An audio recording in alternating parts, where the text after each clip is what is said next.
welcome back to the Teacher Training Video Project.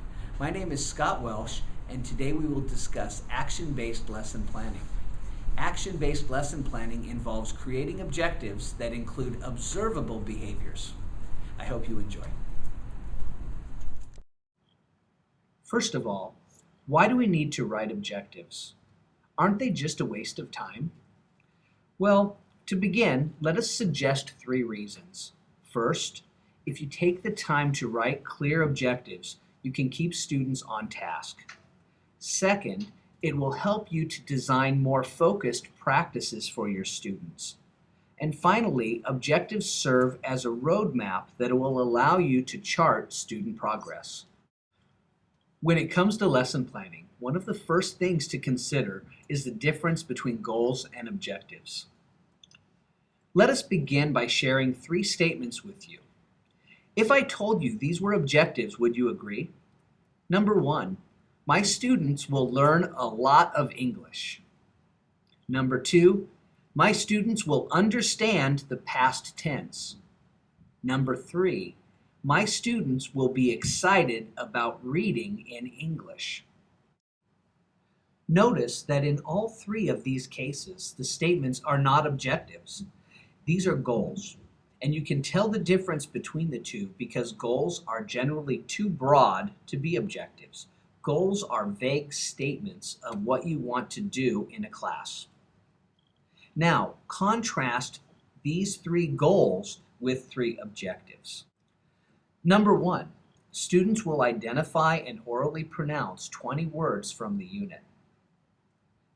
Number 2, students will use the past tense consistently by summarizing a fairy tale. Number 3, students will write a report about what they enjoy from a book they read in English. Do you see the difference? A goal is more of a general intention of what you want students to do, and an objective is very precise, has specific details and information, and shows observable behavior. So why do teacher trainers always talk about objectives? Well, if you notice, if a teacher wants to know what students are thinking, goals are knowledge-based, and it can be very difficult to get inside the minds of the students and find out what they know. Objectives, on the other hand, are action-based, and it is easy to observe and judge because they demonstrate behaviors. These behaviors help a teacher by showing what students do. Goals, because they only focus on what students know, are not good enough when it comes to charting a course to better English. So, how do we write clear objectives instead of broad, vague goals?